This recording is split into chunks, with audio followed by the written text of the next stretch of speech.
Islamabad high court में PTI एहतजाज पर ताजरों की तौहीन अदालत दरखास्त पर समाअत के दौरान सेक्रेटरी दाखिला ने तफसीली रिपोर्ट जमा करने के लिए मजीद मोहलत मांग ली। अदालत ने रिमार्क्स दिए कि हमारा बड़ा सादा सा ऑर्डर था कि आप लॉ एंड ऑर्डर बहाल रखें और एहतजाजियों और शहरियों का हुकूक मुतासर ना हो। मजीद जानते हैं डॉन न्यूज़ के नुमाइंदे ताहिर नसीर से। ताहिर, मजीद बताइएगा।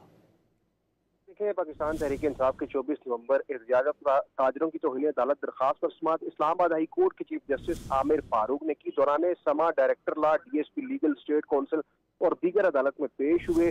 चीफ कमिश्नर ऑफिस और आईजी इस्लामाबाद ऑफिस की जन्म से रिपोर्ट अदालत में जमा कराई थी। दौरान समाअत अदालत ने इस्तफसार किया कि क्या वजारत दाखिला की रिपोर्ट आज के, जिस पर सेक्रेटरी दाखिला ने तफसीली रिपोर्ट जमा कराने के लिए मजीद वक्त की सदा की। इस पर चीफ जस्टिस ने ये रिमार्क दिए कि रिपोर्ट्स में ऐसा क्या है जो आप वक्त मांग रहे हैं। हमारा बड़ा सादा सा ऑर्डर था कि आप लैंड ऑर्डर को बहाल रखें, एहतजाजियों से शहरियों के हुकूक मुतासिर ना हो। आपने इस मामले को इतना पेचीदा क्यों बना दिया है?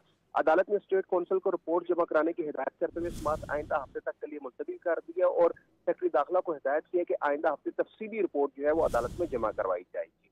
बहुत शुक्रिया ताहिर।